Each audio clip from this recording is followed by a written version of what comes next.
All right, everybody, welcome back. So I think it's time we tackle something that everyone thinks about at some point, but very few people seem to get: finding someone to build you a website. Oh, yeah. Because we all know that having a good website is important, Right.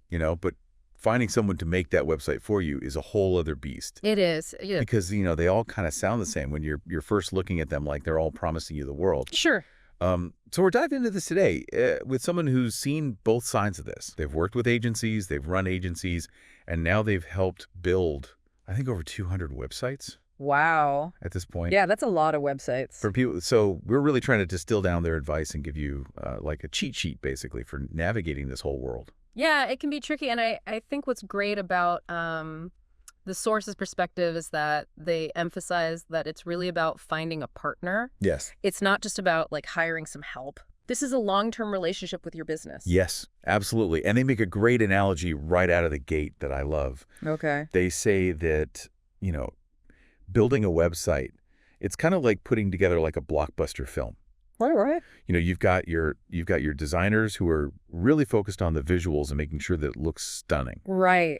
You've got your developers who are like the ones actually putting it all together and making it work. The code, yeah. Yes, exactly. Yeah. All that complicated back-end stuff. And then you've got your SEO experts. Right. Who are making sure that people can actually find the darn thing once it's out there. Yeah, otherwise it's a beautiful movie that nobody ever gets to see. Exactly. Yeah. Exactly. And the source really dives deeper into each of those roles, which I thought was really interesting. Yeah, and knowing what you need, I think, is really key here. Yeah. Because if you are an e-commerce business, for example, Yeah.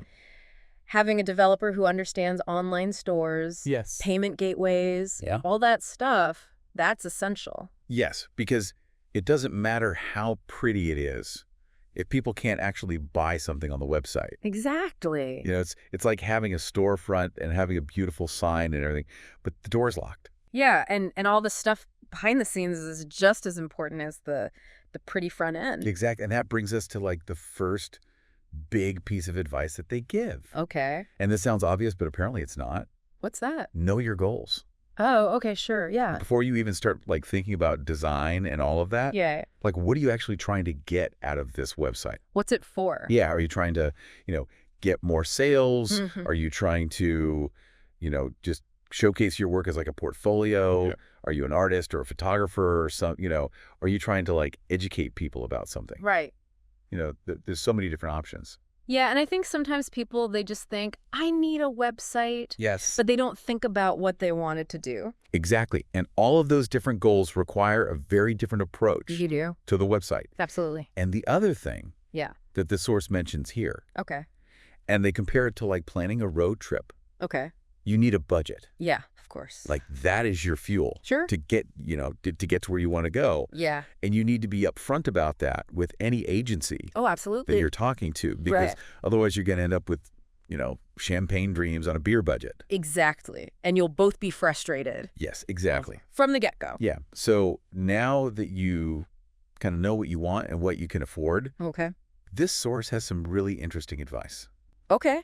Check out your competitors. Your competitors. Websites. Yeah. Okay. Like, what are they doing? Okay. Are they sleek, modern-looking, sites, or have they been like stuck in 2005? Right. Have they not updated their website since the dawn of the internet? Yeah, exactly like what's going on there. And the point of this is not to copy them, Of course not. but it's to differentiate. Okay.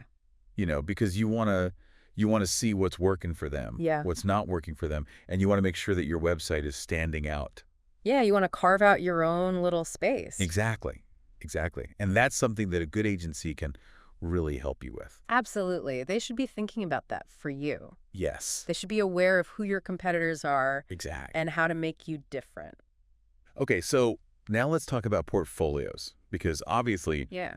any agency you talk to is going to have a portfolio. Right. It's like their resume. Yes, exactly. And it can be tempting to just look at it and say like, oh, this one looks pretty, this one looks pretty. Right. But the source really encourages us to go deeper than that and look for projects that are aligned with our goals. Oh. So for example, if you are a service-based business, let's say you're a consultant or something, have they nailed clear calls to action on the websites in their portfolio? Right. Do they have like client testimonials, that kind of thing? Yeah, that all matters. Yes, because if their portfolio is all e-commerce websites and you're like an artist trying to showcase your art, Right. that might not be the best fit. Probably not a good fit. Yeah, it's like going to a restaurant that specializes in pasta when you're really craving sushi. Exactly. Yeah, find what you're looking for. Yes, exactly. Yeah. Now, I know budget's always a factor, Oh, yeah. but the source does warn against the allure of cheap websites. Right. Like, we've all been there. We've all bought the cheap shoes that fall apart after like 2 weeks. Exactly. You get what you pay for. Exactly. And a website is a 24/7 asset. That's a really good point. It's not a one-time expense. Yeah. So investing in quality up front Mm-hmm. will give you returns for years to come. It's true. Yeah. And while we're on the topic of investment, Mm-hmm.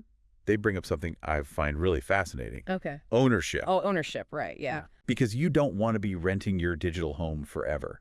And a lot of people don't realize that that's what they're doing Yes. when they sign up for some of these, like, $10 a month website things. Yeah. They don't realize they're kind of stuck Yes. on that platform. And yeah, you might not have the flexibility to really make it your own. And what happens if you want to redesign it a couple of years down the line? You're Exactly. kind of stuck. You're at the whim of whoever you're renting from. Exactly. So that's something to really think about. Yeah, that's a great point. So, okay, moving on. The source also suggests tapping into your network for referrals Oh, that's always good advice. because word of mouth is so powerful. Yeah. Like we've all had that experience where, a friend recommends Yeah. a restaurant or something, Right. and it's like, oh, I trust this person's judgment. Right. And 9 times out of 10, it's amazing. Yeah, and I think especially with something like web design, where it can feel very, technical and you might not understand all the ins and outs, Right. having somebody you trust to Yeah. kind of vouch for someone can Yeah. be really, really helpful. And this is key. They say, don't just be like, Okay. hey, does anyone know a web designer? Right? Be specific. Yeah. Be specific. Like, what are you looking for? Yeah. I'm looking for someone who's really good at e-commerce. Yeah. Or, I'm looking for someone who understands, branding and can help me with that. Right, because there's so many different specializations, even within web design. Exactly. You want to find somebody who's the right fit for you. Yes, exactly. And then I love this last little bit of advice that they give. Okay. It's you really need to emphasize clear communication Okay. with any potential agencies that you're talking to. It makes sense because, you want to make sure that you have a good vibe Sure. with these people. Because You're going to be working with them. exactly, it's a partnership. Yeah. It's not a transaction. Yeah. Absolutely. So, do they actually listen to your vision? Mm-hmm. Do they ask clarifying questions? Yeah. Do they maybe even challenge your assumptions in a positive way? Oh, yeah. That's always a good sign. Yeah, because that shows that they're really thinking about it. Right. They're not just yes men. Exactly. They're actually trying to get to the best possible solution. And they're invested Yes. in your success. Definitely. And they highlight that, good agencies, they're not just designers. Right. They're strategists. They should be thinking about your business, not Yeah. just your website. Exactly. So thinking about, how does this website fit into your overall business goals? Exactly. What are you trying to achieve? And do they offer other services that might be helpful, like Yes. SEO, Yeah. copywriting, Uh-huh. even digital marketing, like social media? Right. Having all of that under one roof can make your life so much easier. It streamlines everything. Absolutely. Yeah. So to kind of bring it all back, Okay. just like you wouldn't hire just anyone Right. to build your dream home. Yeah. Your website deserves the same care and attention. Yeah. It's your online home. Exactly. Yeah. So take your time, use these insights, and find the perfect partner Exactly. to help you build that digital masterpiece. Awesome advice. All right, everyone. Thank you so much for joining us for this deep dive. Yeah. Thanks, everybody. We'll see you in the next one.